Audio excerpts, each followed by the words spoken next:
Good boy. Yeah. Good boy. Yeah. You sit up. Yeah. 1 second.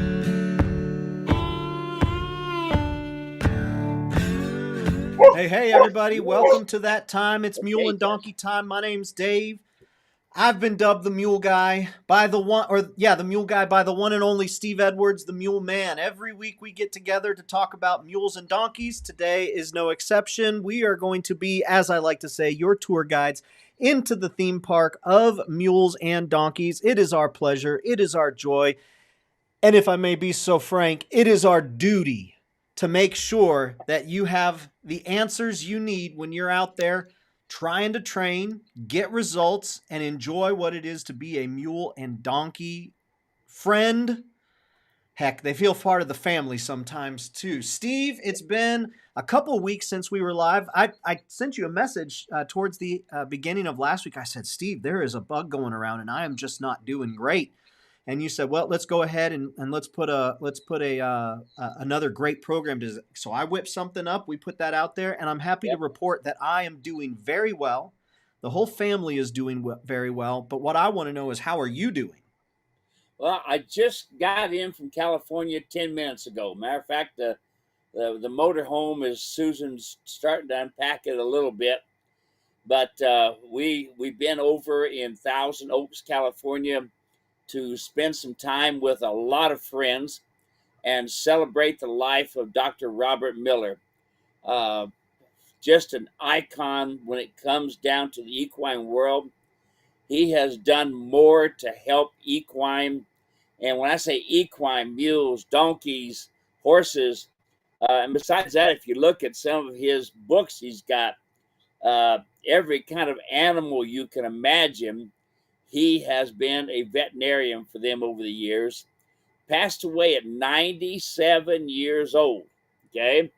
And I mean, the guy is just a floating knowledge, has trained and did seminars, I should say, all over the world. Now, here's something that'll draw a tear to your eye because it drawed a tear to my eye. His last 4 days of being on this earth, he was basically kind of unconscious. But what they did, because he was kind of being restless, they put the reins of the bridle that was on his mule, they put them in his hands and he quieted right down. Now, if that don't draw a tear to you, your wood is wet. That was wow. A horseman right down to the last minute. Absolutely incredible. We had a great time. We ate way too much, per usual. For things like this. But Susan and I parked our motorhome there at the Miller's home, and Debbie, of course, Bob's wife, was there and come out and greet us and hugged, and we cried a little bit and this sort of thing. And then the two kids, which I've not met Mark, but I met uh, Laurel several years ago, and of course everybody gets older and this sort of thing. But those two, they're skinny as a rail. They got it from their mom probably, but anyway, got a chance to plant a tree in Bob's name. They actually had a tree that on this beautiful piece of property that was uh, multi building. They had weddings. They had all kinds of stuff there. I mean, these this covered, I don't forget how many acres, and it was just absolutely gorgeous. We did that, and then of course we ate there, and then we had a big barbecue, and this sort of thing the night before this, and then that day we had Mexican food. I mean, it was just we ate a lot, but a lot of just great trainers were there. One was Pat Pirelli. He learned a lot from Bob and was up there as well. We had people come clear from Barcelona, Spain. Um, Lester was there, and I can forget Lester's last name right this moment. But there were a lot of really good trainers there. I wish I had written down the list and brought them here, but just not trainers, but international trainers as well that were known. A lot of them went to Brazil with me. We went to Brazil in 06 and 12 for the International Equus. That's where the top trainers of the world are invited there, International Equus, to demonstrate their training techniques. And of course, Bob was there, and he demonstrated his techniques. It was incredible, and gave some good talk. We went to one big field in Brazil, and all these horses out there, a lot of horses, and they seen us, and they come up, and it was like they recognized Bob, even though Bob didn't touch these horses. They used the imprint training on these horses, and the owner of this farm, which was the largest Andalusian farm in Brazil, said that Bob changed the way that they worked with horses and made better horses by the imprinting. And we could talk more about imprinting another time, because it's a wonderful thing. Most imprinting, and I get this, folks, most imprinting is done incorrectly. Just because you touch them when they're babies and do different things does not mean they're imprinted.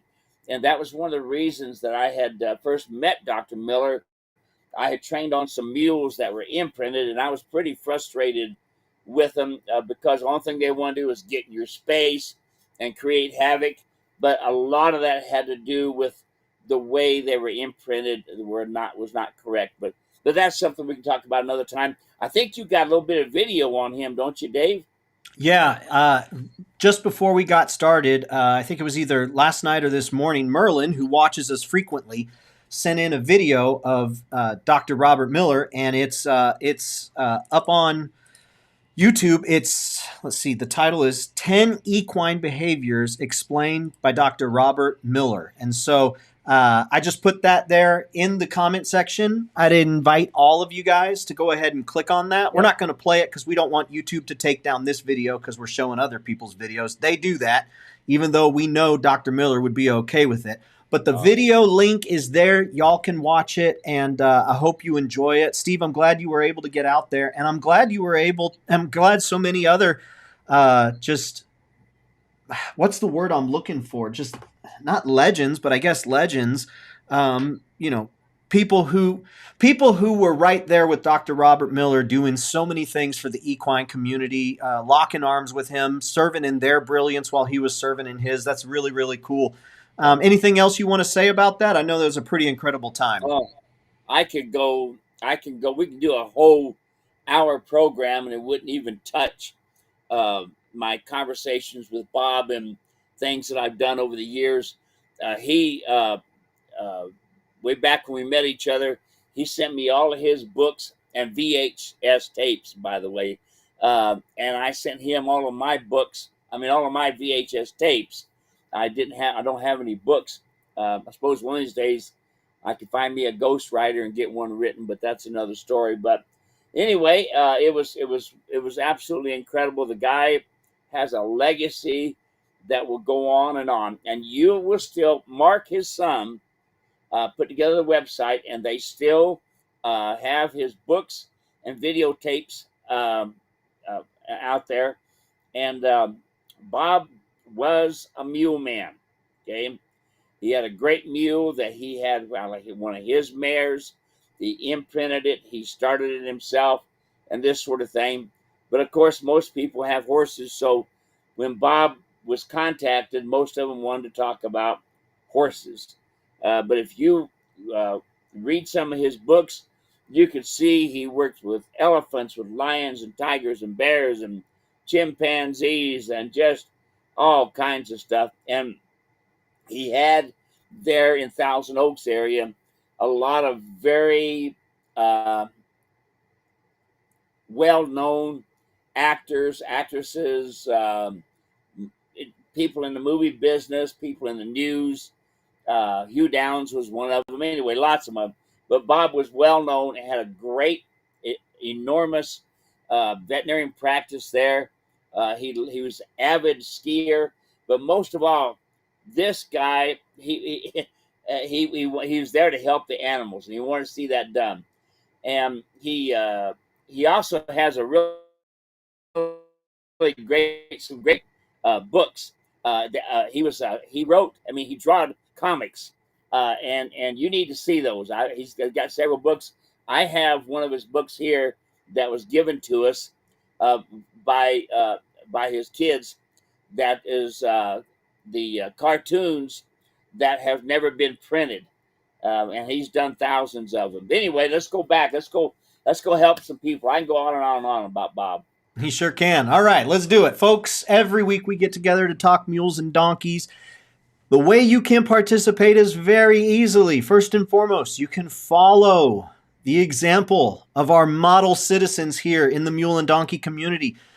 You see them there on Facebook and you see them there on YouTube. You can share your name, where you're watching from, and what the weather is like. That's how we say hello. That's how we say howdy. That's how we know you are here. And we are not just talking to ourselves in some sort of an echo chamber. We are so glad that you are here. So share your name, where you're watching from, what the weather's like. Second thing we ask is that you take a moment to put in that comment section any and every mule and donkey question that you got. Questions are the answers to, or questions are the pathway to results. I can tell you, having spent all this time with Steve over the last 15 to 20 years, that questions, asking follow-up questions, getting clarity when you didn't understand the answer to your question, asking more questions, re-asking a question, that is the pathway to learning and gaining understanding, gaining the knowledge so you can go out, attempt to implement what you learn and gain that understanding that comes with it. So any and every mule or donkey question that you got, put it in the comment section. You guys will make this program great. And then the third thing we ask is that you share the broadcast with friends and family. With that said, I want to say hello to Linda from a windy Portal, Arizona, where it's 83 degrees. Dave O'Brien from Iowa Park, Texas, 98 degrees, which was a big-time boy band, Dave O'Brien. I'm sure you knew that from the 90s, 98 degrees. I'm sure you were a huge fan of that boy band. Glad to see you both, he says. Sherman Johnson, Johnson Taxidermy. It's his full-time gig. Send him some love right there. Sherman Johnson, Norman, Oklahoma, 87 degrees. Leslie is watching from Decatur, Illinois, where it's 80s. Sunny and blue skies. Merlin is watching. Merlin, hopefully you saw. We gave a shout out there for that clip you sent in. He's watching from northwest Minnesota, 98 degrees as well. So it looks like Merlin and Dave O'Brien are going to form the second coming of 98 Degrees, the boy band. All right, we'll have to have that here at the Mule and Donkey or Bluegrass Festival. Folks, put your hands together. It's a humidity of 58 degrees, southwest winds with gusts of at least 40 miles per hour. Mark is watching from Vermont, all that snow. Linda is watching, says, rains in the hand equal happy days. Yeah, that's incredible. It's just in your bones. That's really cool. What'd you say, Steve? If that don't light your fire, your wood must be wet. It's good stuff right there. Yeah. Rory's watching from southwest Ohio, 74 degrees with off and on rain. Marilyn is watching from 82 in windy Nebraska.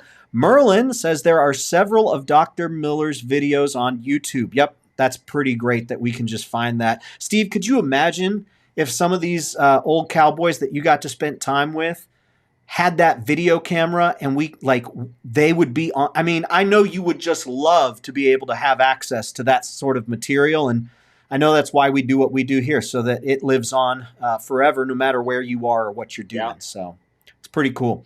Mark says, I just got my first mule draft this year and it's been great. And you know what? Even though we haven't gone international yet, we'll give you a glockenspiel. First mule draft this year. Glad to hear it, Mark. Ivy's watching from Maine where it's 65 and beautiful, starting to dry out. I hope when I get to be 65, I'm beautiful too. Judith is watching from a humid west. I'm feeling feisty. Humid West Michigan where it's 73. Cole is watching from Great Falls, Montana, 56 degrees and raining. Marilyn says, first question of the day, what is a good way to get my mule used to clippers? She's fairly easy to convince into doing things. Steve, I have to imagine that just like with anything else, it would be first and foremost putting the come-along rope on, in one hand, holding the come-along rope, and in the other hand, just turning on the clippers and then bump when the mule goes away from being straight. You want to keep them straight. Turn on the clippers, they move, bump. get them back to the middle. Turn off the clippers. Turn on the clippers. They want to move again, bump. And you do that until you start with that 3, 6, 9, 12, right? I mean, that seems like it would be the most natural place to start. Right? Am I oversimplifying it? No, that was you. Couldn't get much perfect than that. I mean, you got you come along in your left hand, and you got your shears in the right hand, and a lot of people today are using shears that are not hooked into electric cord, so they're battery operated. But what is it she's shearing off? I always tell everybody, leave the mane alone. Keep a mane on a mule. No wonder most people can't keep a saddle into place, because they peel the mane off, and the purpose of the mane is to get a hold of it with the left hand, right hand on the horn, and climb in. Notice all your westerns. Look at all your old westerns. You'll see left hand go on the mane, right hand go on the horn. What do most people seem to do today? I'm sorry, backyard horsemen tend to make a lot of mistakes, and here's the big mistake: they get a hold of the horn, they get a hold of the cantle, and they pull on both hands. That's not the way to get in. So going back to me, Dave, what you said there is absolutely perfect. But I just wanted to expound on it a little bit. All of my mules that I rode had manes. That's something that's come up in the past, and I don't think we've talked about that for a while. If you've got, Marilyn, if you've got any follow-ups, I mean, Steve kind of shared there, but if you got any follow-ups that you want more clarity, please let us know. But I really do think it just starts out that simple, and then you work your way up from there. Marty is watching from Mississippi. Hey, it's not just Marty, it's Mississippi Marty. Beautiful, 80 degrees, sunny, just finished feeding my 2 mules and ready for my weekly lesson. Hey, we are going to do our darndest to deliver, Marty. Hope we don't leave you disappointed. Robert is watching from Northwest Minnesota, where it's 82 degrees and sunny. Silk is here from, or Silke is here from Silver City. Very, very windy and 80 degrees. Marcia chiming in with her best weather girl impression of all time. Rain, rain, rain here in Virginia. Back to you, Steve and Dave. Kim is watching from Buxton, New South Wales, Australia, which means we've gone international. It's sunny today. 72, proud owner of a Moses the Mule maker, David Scholl, John Mule. How about that? He is getting them across that country, isn't he? Yes, he is. Who was that? That was Kim Kane.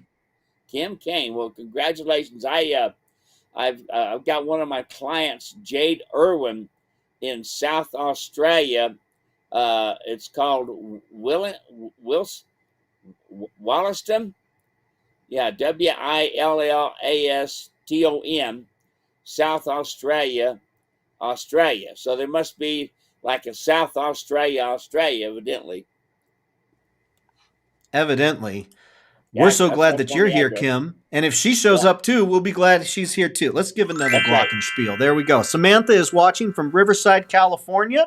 She says, it's a beautiful, clear, sunny day. We have a 16-hand high John Mule, and he is sweet, loves rubs and affection. He is rideable, but he has started wanting to take off and run home. Will run through his shoulder. Does not rear or anything like that. That being said, we are currently working on fundamentals and are successfully using the come-along hitch. Next, we are looking to get just the DVD and instructions for the Mule Rider Martingale. I believe we have the needed tack. We'll talk about that here in a second. She says, we have the rope halter, come-along rope, headstall, reins, and bit already. Am I missing anything that would prevent us from just ordering the video? So I want to applaud you for going through the steps that you're going through and getting back to the fundamentals. That is the biggest thing that you could do in using that come-along rope. Now, Steve, in the past, we've talked very specifically about this question that Samantha's getting. And Samantha, Steve's going to explain here why it has to be the double twisted wire snaffle bit and combination Mule Rider Martingale that's designed by Steve to get the results that Steve is talking about, because we've had people switch out the bit or try to switch out the head stall, and it's like cutting yourself off at the knees. You're trying to get a result with equipment that was designed for a different result. Steve, would you just explain a little bit more as to why you designed it for the two to go together and why it needs to be those two? You bet. Okay, so here's the deal. I use what I call the Mule Riders Martingale. Comes complete with the bridle, the double twisted wire bit, the adjustable Martingale, and then the reins, and the video that goes with it. It's very, very important. Okay, now with just the bit by itself, the mule can get a hold of the bit, throw his nose in the air, and throw his head up in the air and run right through his shoulder, which is what you found. The idea of the Mule Riders Martingale is when you do it according to the video with the Martingale, which comes with the video. And we do not send this the video separate, by the way. It only comes when you purchase the Mule Riders Martingale, because using any other bridle, it's not going to work. Okay.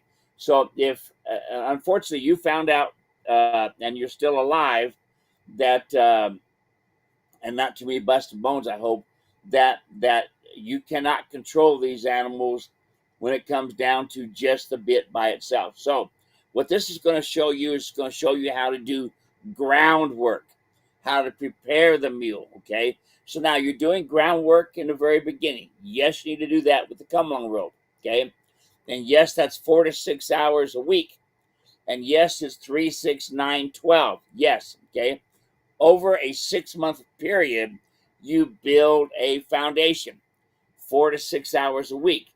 Don't try to skip things. If you do, you're going to be calling me from the hospital saying, Steve, I wish I listened to you. And I don't want you to do that. Okay.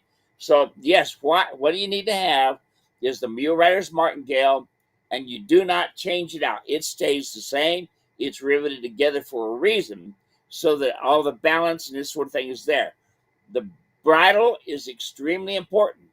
The bridle matches the bit. Okay. My double twisted wire snaffle bit, that bridle matches that bit. If you change bridles on it, you're not going to have the same place in the mouth that the bit needs to be. So that's the short of it. I would strongly suggest that you buy the surcingle kit. That's the most important thing. It comes with a surcingle, a breeching, a cinch, the video, the halter, and the martingale. Okay, and the whole kit together, it will help you balance and do everything correctly. That surcingle is something you're going to be using on your mules from the rest of their life. Even my wife's mule, as good as she was, she still had to be surcingle. I still chose to surcingle her, keep her tuned at least once a week. And she was 28 years old. There you go.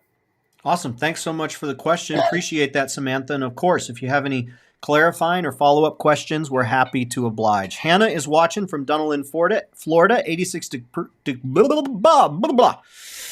Hannah is watching from Dunedin, Florida, 86 degrees. It's pretty. God bless America. There we go. Marcia says, my horses and mules have never been clipped as long as I've had them. I love mules with a mane. All right, that should be our next shirt. I love mules with a mane. Jerry says he's watching from Ohio for now, so maybe Jerry's on the road or got some big plans. Raining for the next few days. Let's see here. Says, any reason why your come along wouldn't work on a Mustang? Now, I don't know if he's talking about the car or the horse. Yeah, fastback Mustang. There you go with the Cobra. Yes, absolutely. Good one. Good. Yes, it will. You can. I've used it on cattle, for show cattle and wild cattle, camels, Zorses, Zonkies, and absolutely a Mustang. Only thing I've not done anything with is try to use it on a pig. It doesn't. You just can't quite get that on that little short nose. But yeah, camels. And this sort of thing, it will work great. Show cattle and even wild cattle. Marilyn's got a follow-up to her main comment. She says, I want to trim the bridle path and the mane a little to clean her up, about 1.5 foot long. I think that is what she means. I've had her for 4 years and it's never been clipped. So little follow-up there. Yeah, there you go. So do exactly what Dave said. Okay, take your time, do a little bit at a time.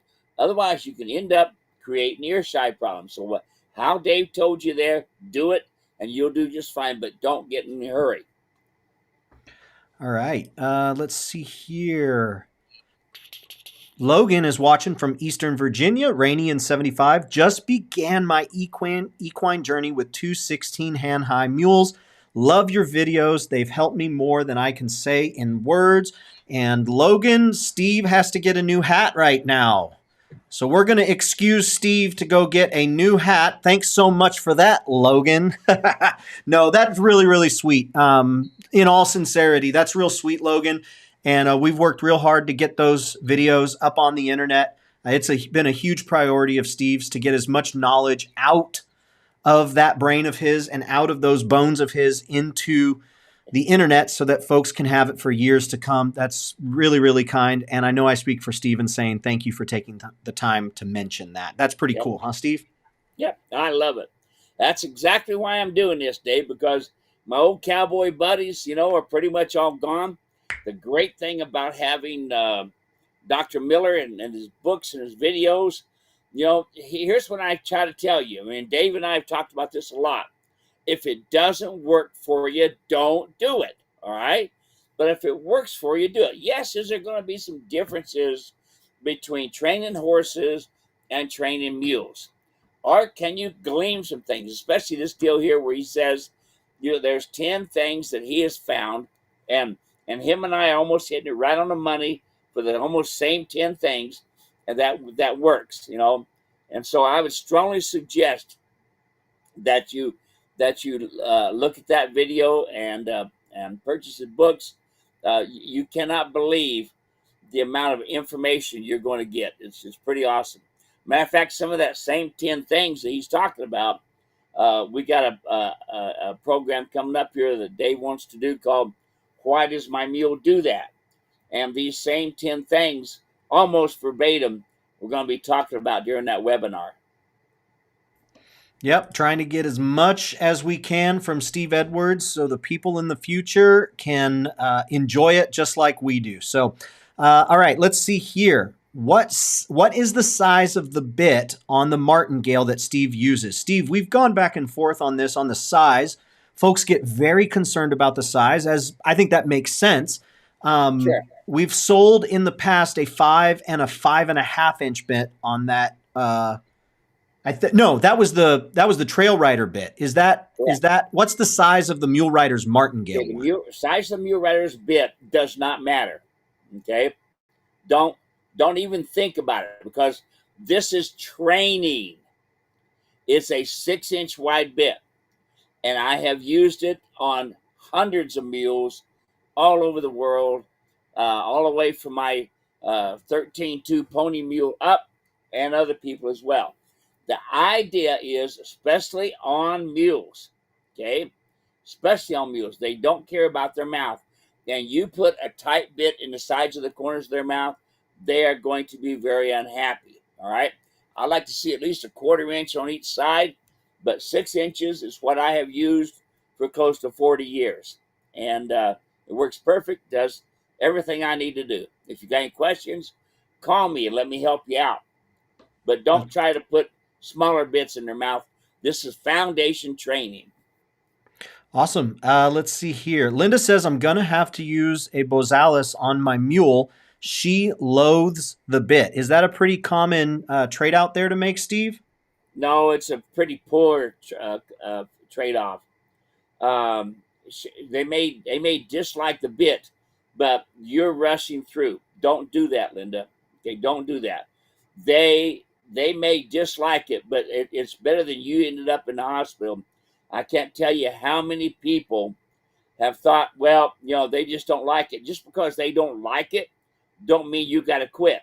They didn't like it the first time you put a saddle on their back. They didn't like it the first time you put a halter on them.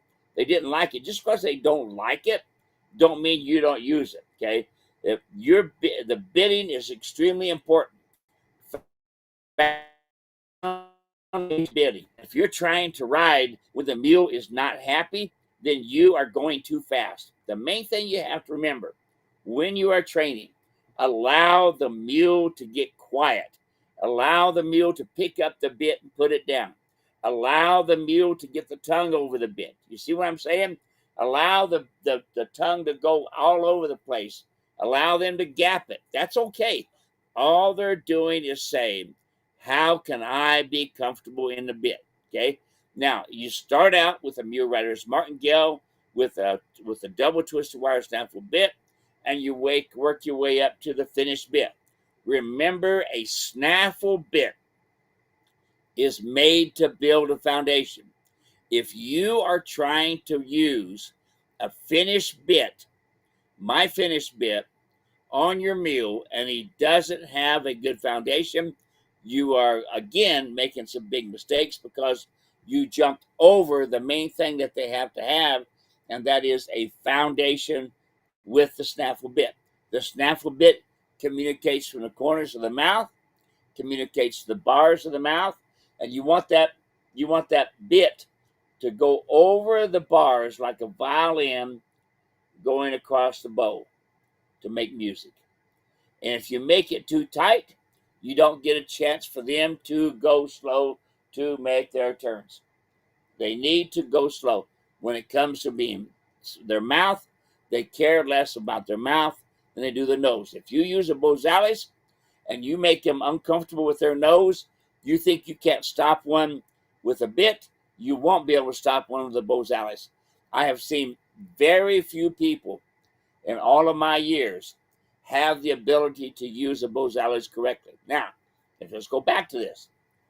What size Bozalis are you going to use? Okay. Why a Bozalis and not a mechanical hackamore? Why aren't you spending time with the bit? Answer them questions. Now, which Linda is this? I remember I talked to a lot of them.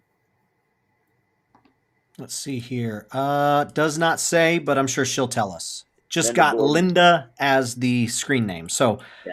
she'll follow up with us here. You want me to keep going or anything else you want to say right now? No, I don't need to say no more, folks. The big thing is, Dave, and you've heard me say this time again, just like you just said a minute ago, which is absolutely correct. Take your time in introducing the clippers. They don't know it's incorrect unless you bump their nose. They understand from their nose, this is right and this is wrong.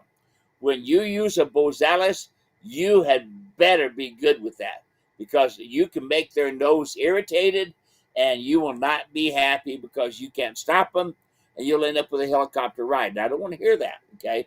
So there it is. I think it's Linda Gordon, most likely. All right. Let's see here. See here. Jerry thought that pig comment was funny. So, hey, Jerry, you know what? You're welcome.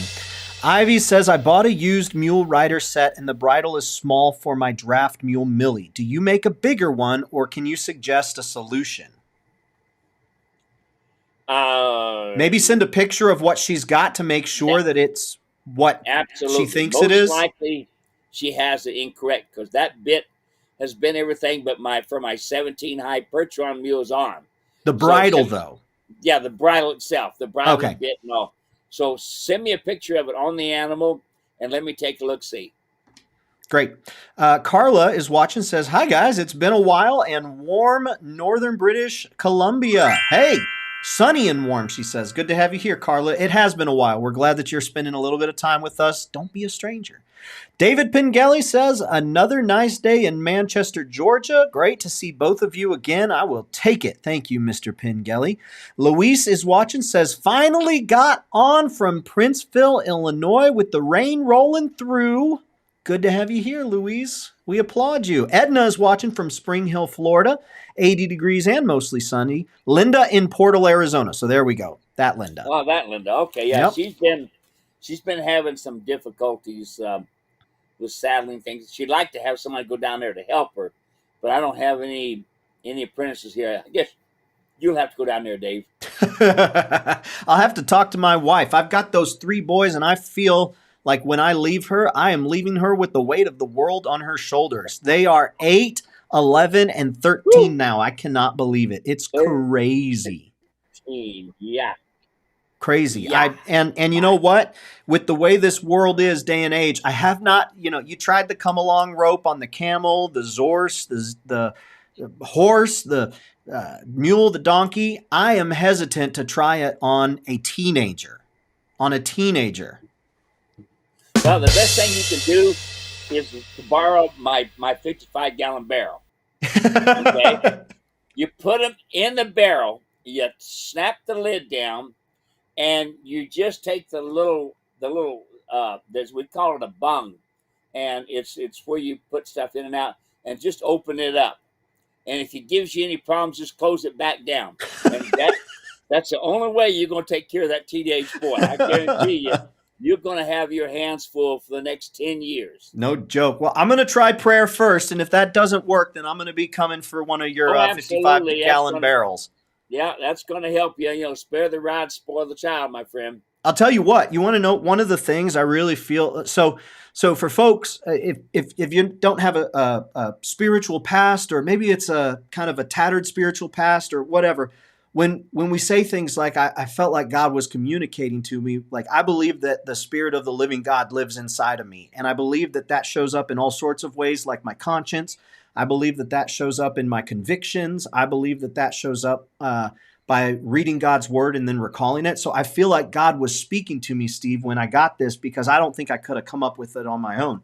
I always remember, hearing parents in movies or television shows or even in real life saying, you want kids to make great choices. And I was just like, well, why? Why do you want kids to make great choices? I mean, I know. But why should they make great choices? And I promise you, it was the Spirit of God telling me, make great choices so you can be a great man like Jesus. And I thought, man, that's got some teeth to it.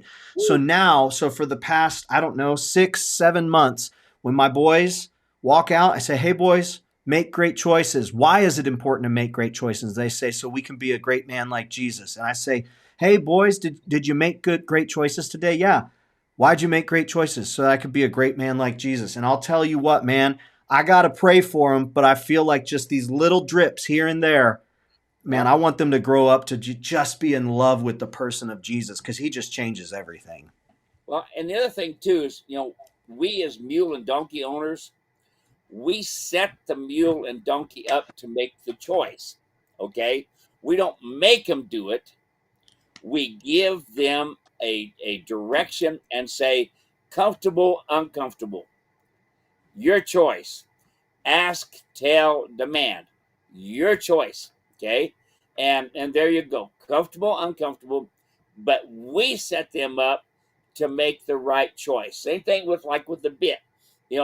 That's a big deal. People think the bit's going to fix the problem. The bit does not fix the problem.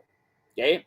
Does not. I can tell you time and time again where there's people said, I can't get the mule to back up. I've been to this clinician and this trainer. I can't get it. And I have sat on those mules and just take my hands with my mule rider's martingale and just bump, bump, bump, bump, bump on the right-hand side. Bump, bump. And pretty soon what happens? The mule drops his head. I quit bumping. You were saying the same thing, Dave, verbatim.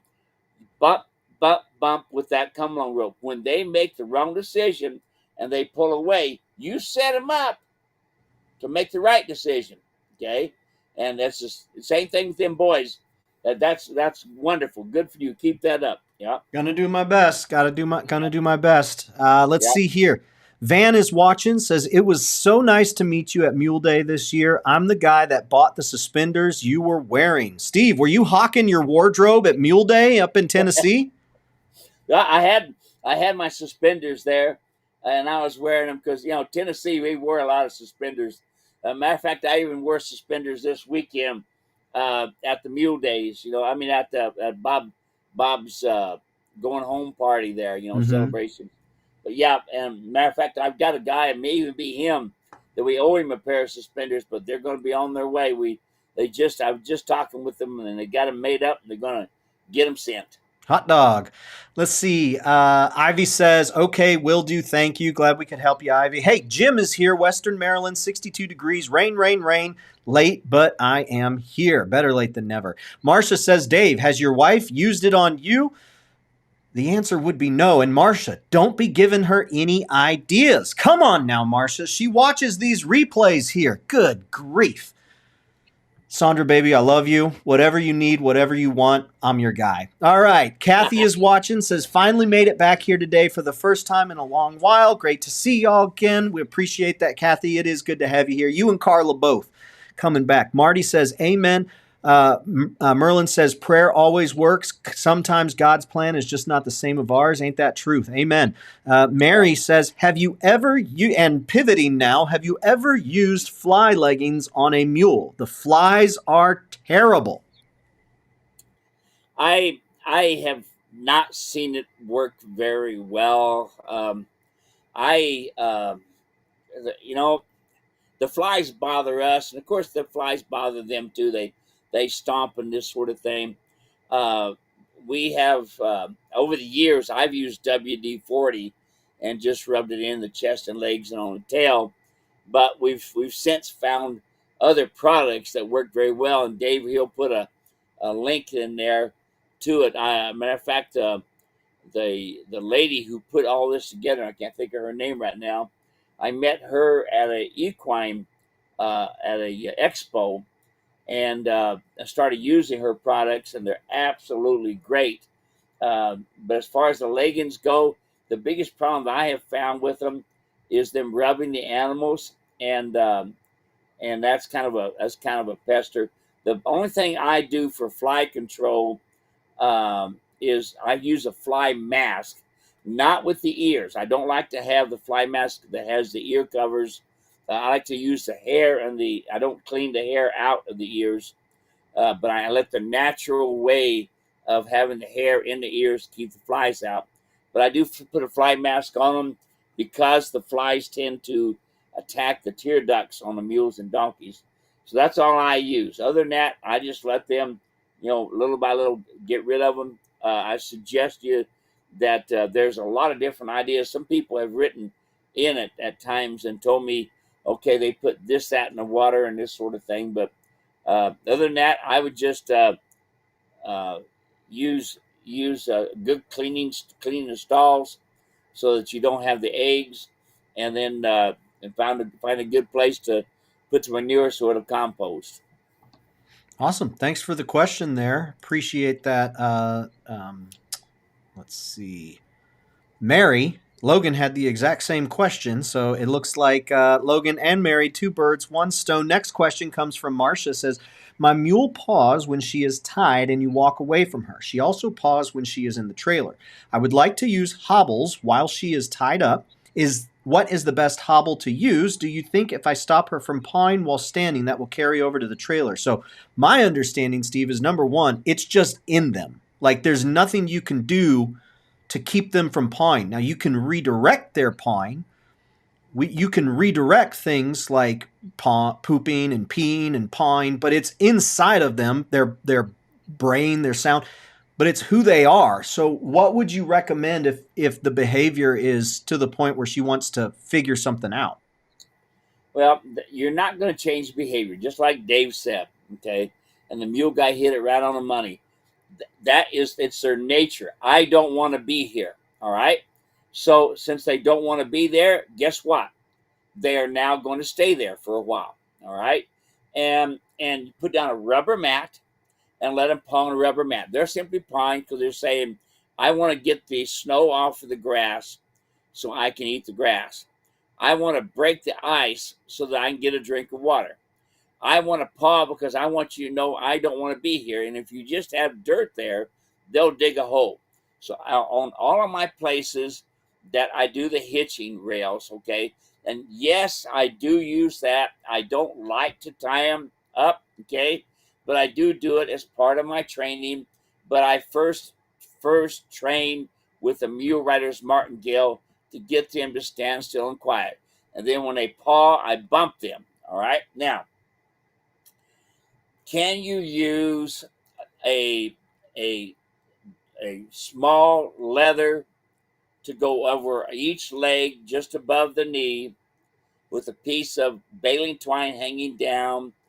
With a chain hanging down, a log chain of about 10 inches. Yes, that will work at that spot. But you move them 5 foot to the right or left, or move them to another spot, they'll start pawing again. It is natural. Do not use hobbles. Do not, okay? They will take the hide off their legs pawing. Hobbles, hobbles are meant to be on a short time to stand still and quiet only. And when I say short time, maybe 5 minutes. Okay. They can get to where they can tear it up. Now, can you hobble in on a back leg, one legged hobble for grazing? Yes. Okay. Can you high line them and do grazing? Yes. But hobbles are not meant for longer than 5 minutes, and they're meant to be just get off, hobble them, have one rein on the ground, the other rein on the horn, go work your calf, go fix your fence, get back on the animal. 5 minutes is a long time. They will find a way to get to start pawing again. Okay, I have seen them run almost 15 miles from where camp is, clear back to the trailer, because people hobble two front legs for grazing, and that's not what it's meant to be. You can hobble a left front, right rear for grazing, and I have the videos for that. But do not double hobble them. You will create mega problems. Awesome. Thank you for the question, Marcia. Appreciate that. Next question. This one came from Carl. Carl says that his mule rides and handles okay, but when I try to hitch her, she is not very calm, very, very nervous. When you say hitch, are we talking about hooking to a wagon? So he doesn't specify. That's all he says. Yeah. Okay. Well, you need to specify and let me know what you mean by hitching them, and let me know what you're talking about there. Okay. Next question. This one comes in from Sean. Sean is asking. Here's just a summary. It was a pretty long email, but has a 5-year-old mini mule, new owner, and the mule runs away, tries to kick, and resists being haltered for basic care like fly spray and farrier visits. I've resorted to lassoing the mule for vet visits, which is stressful for me and him. We are trying to build trust through groundwork in a paddock. The mule is difficult to catch when loose. I'm unsure how to connect with him, and maybe he had some mistreatment. I'm committed to the mule, and I hope to find effective training methods. So, Steve, if you don't mind, I'd like to step in here. I think you got this one. I'd like to step in here, and yeah, it really is just like, number one, the reason why he's hard to catch when he's out and about is because he doesn't need you, he doesn't want you, he is fine on his own. And even when, and I feel like a broken record, Steve, I feel like this is like the answer for so many things, but it is. Yeah, it is. He's out there establishing a pecking order, trying to establish leadership over you, even if you're thinking, well, he's out there by himself. No, they're always trying to establish that pecking order. So get him in from pasture, get him in from open spaces, put him in a 10 by 20 stall where you can monitor his pee, his poop, his food, his water, his salt, everything, where you can monitor everything inside of there, and where he becomes 100% dependent on you. So that's the first thing. The second thing is trying to run away, trying to kick, trying to resist. Like, that makes sense. So what you want to do is you want to get a direct line of communication, and the best way to do that is not with a halter. The best way to do that is not by yelling at them or chasing after them, but to get a come-along rope. So you have a direct line of communication with the thing they care about most, which, Steve, if we're paying attention, let's see if you have the answer to this. What do they care about more than anything else? Their nose. Their nose. So you get that come-along rope where you've got a direct line of communication up here, under here, right here. The goal is not to apply a whole bunch of pressure and just keep doing it. The goal is to get them to understand that they are comfortable when they stand straight. So if you have a hard time getting the come-along rope even off of them, you can use that come-along rope, throw it over their back. You can use that come-along rope, toss it, rub it up and down. They're going to see it as an extension of you. Get them comfortable with that rope. And then once you can get it on them, which we just had a report this week, Steve, Wagner's Farm on YouTube said they've been following the instruction and they're finally able to approach the animal and touch the animal. Animal didn't want to be touched, finally able to do it. Once you get that come along rope over their nose and you can communicate, now you're going to teach them to stand still and straight. And when they look, bump, get back straight. When they look, bump, get back straight. If they don't come back when you first bump them, bump, bump. So it's ask, tell, and then if they still won't do it, you let them know you paid for that nose. That nose belongs to you. You're going to do exactly what I tell you to do, or your nose is going to pay the price. Bump, bump, bump. Tell, demand. And then when you get them to stand straight, and eventually, most do, get the message, if I stand straight, he's not going to mess with me. If I stand straight, he's not going to pull on that rope, that jerk. And then he stands still. And then finally, you can begin to introduce other things like we were talking about with the clippers. Now they're standing straight on their own. You can introduce whatever else it might be that you're working on. In this case, fly spray. Fly spray. They get scared by the sound, bump. Then bump if they move. So it's just repeating that. And it takes your patience. They'll get the message eventually, but it takes your patience.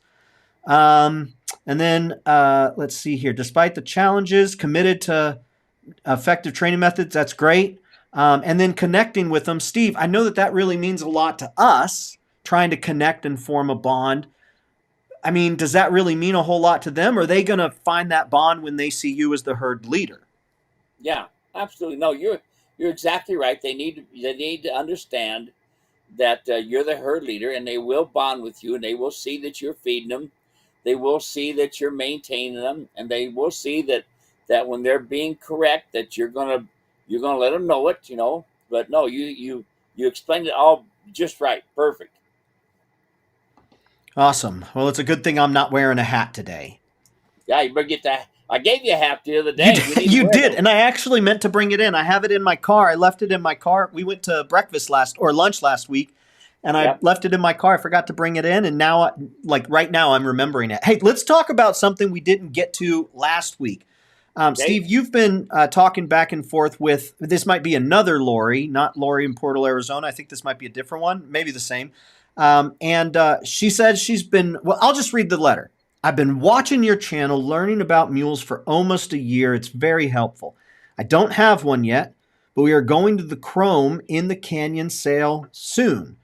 We went from Salmon ID a few weeks ago to check them all out, but I did not purchase one. I feel like buying from a reputable sale is my best bet. She didn't rush into it.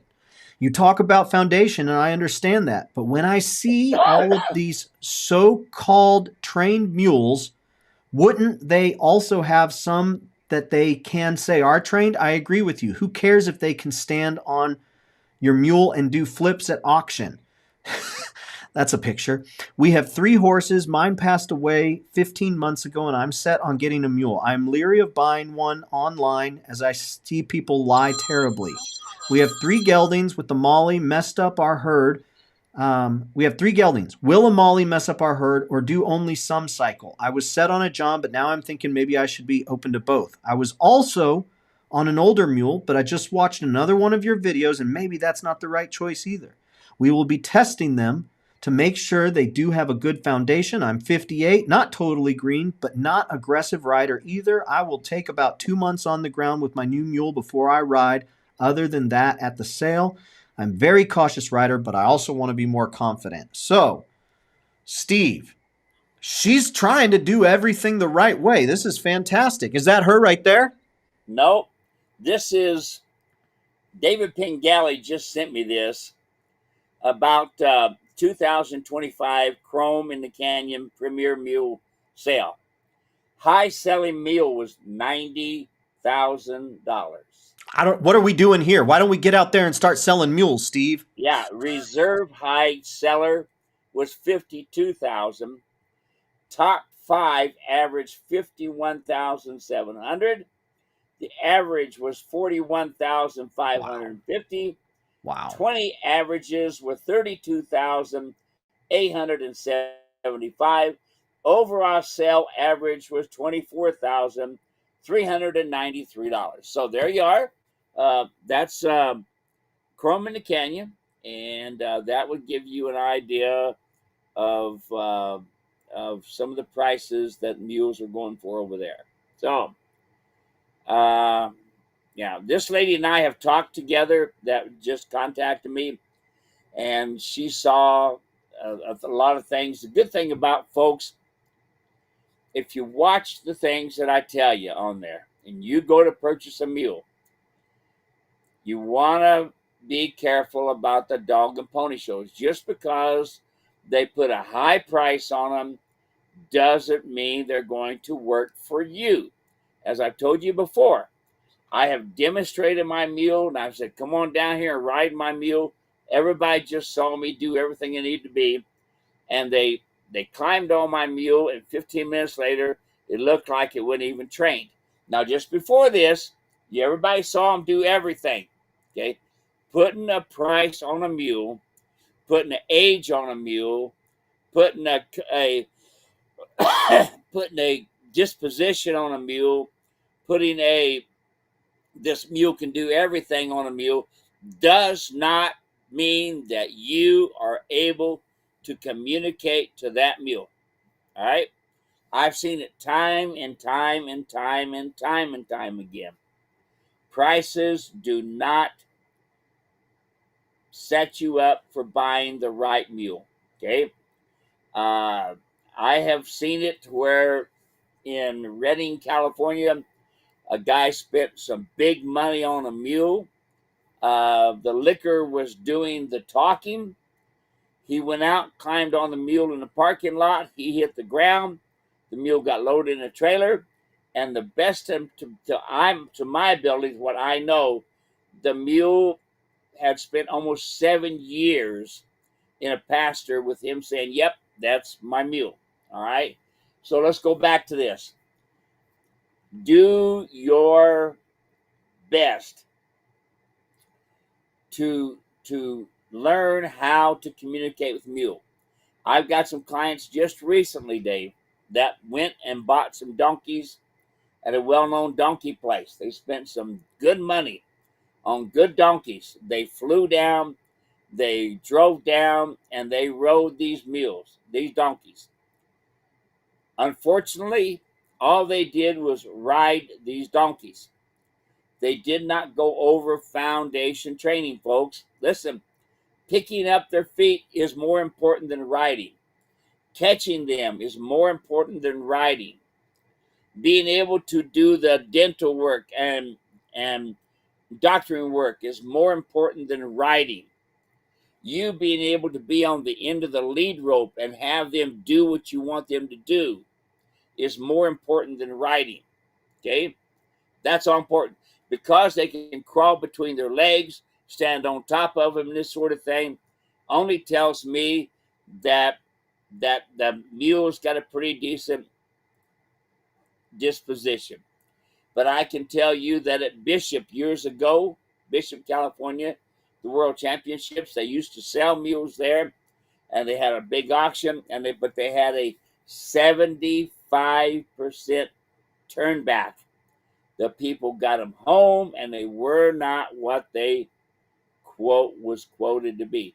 Why? It's not the person in the arena's fault. It's not the person in the auction fault. It's not the mule's fault. I'm sorry to say it is your fault.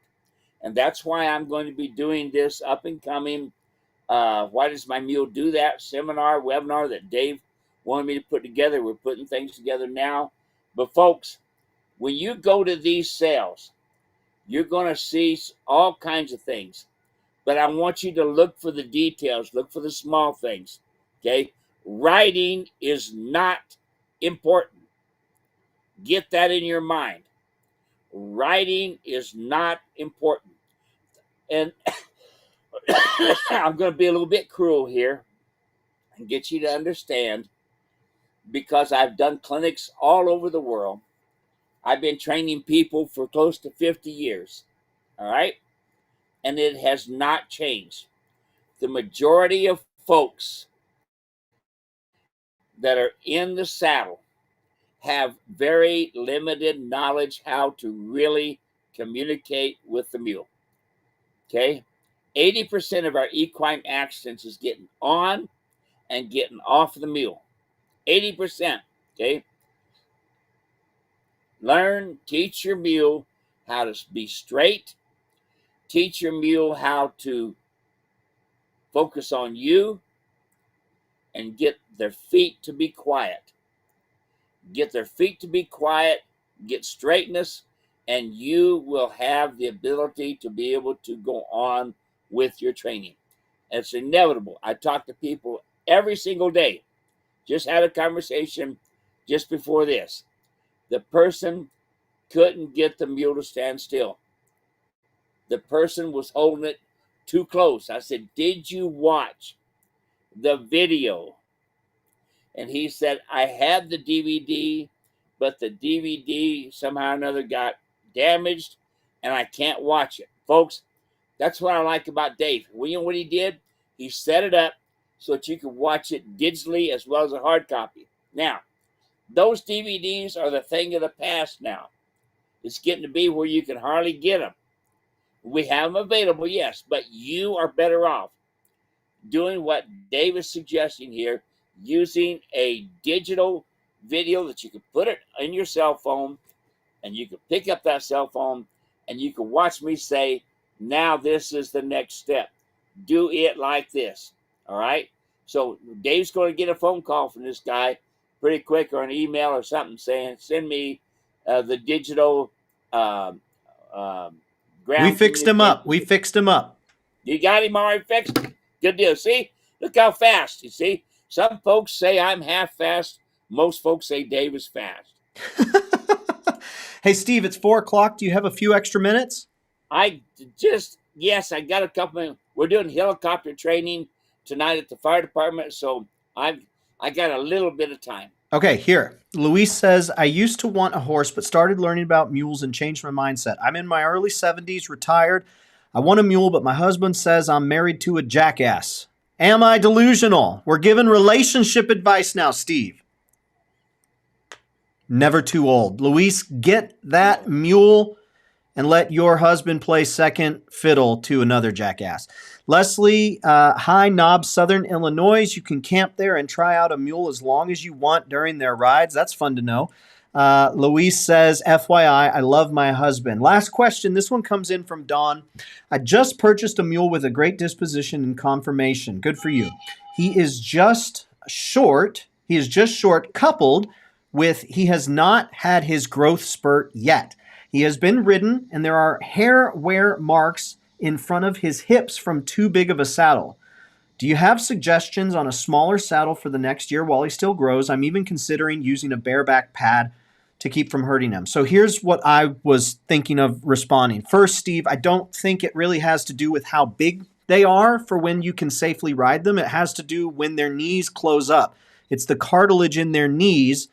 And once that's closed up, that's really what you should be mostly concerned with. And you have to have an x-ray in order to know that for certain, right? Yeah, that's exactly right, Dave. Exactly right. So then with that, on top of that, when it comes to the saddle, it could be possible that it was too big of a saddle, but it also is possible that the saddle was not, that it was a horse saddle and it was not placed far enough back on the mule's back. It was up there on the scapula. And so I said, I want you to watch this Mule Mastering the Saddle Fit Mule Saddle Training course. And then also I want you to read the article about why are there white hairs on my mule's back. And between those three, that should mitigate any concerns about the saddle size and the placement of the saddle, which those things, it's not so much the saddle size for the animal because your saddle is made to fit the bone structure. And we've had it on 13 all the way up to 16, maybe a little bit higher, all down at Andrada Ranch. Boom, boom, boom, boom. It's not the size of Yep. the animal. It's is the saddle designed to fit the bone structure, and then Yep. is it in the correct position? Most folks want to push it too far up, hits the shoulders, scapula, and then you've got issues. Anything you would add there for Don? Nope. You hit the nail right on the head.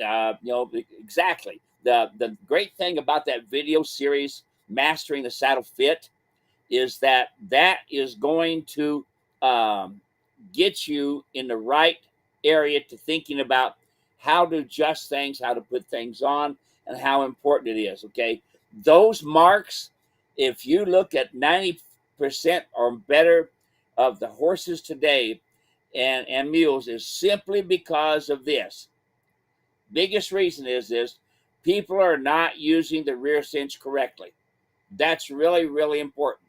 They're not using it, and that rear cinch is super important.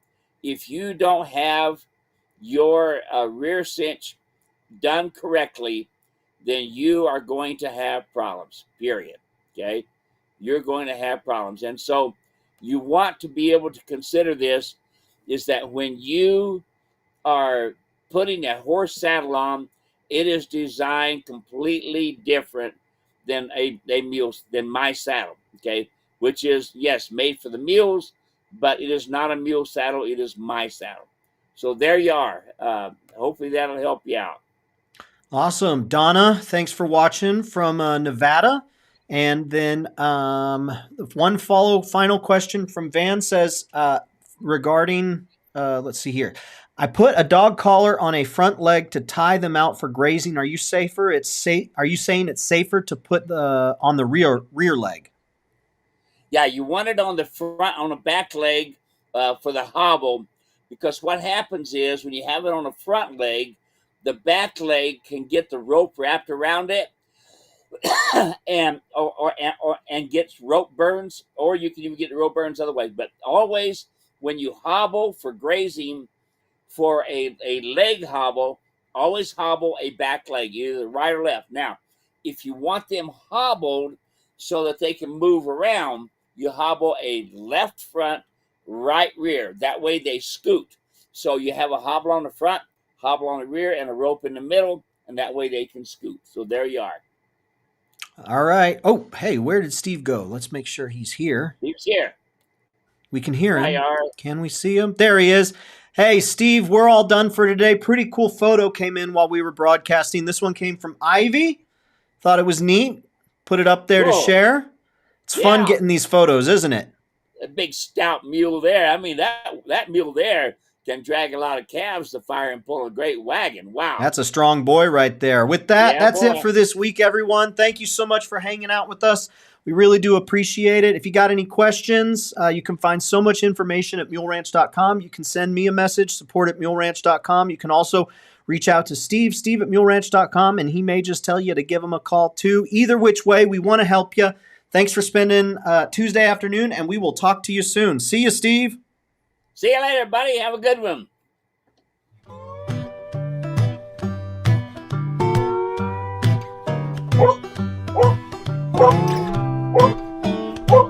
Yeah, you're a good puppy. You enjoyed your life.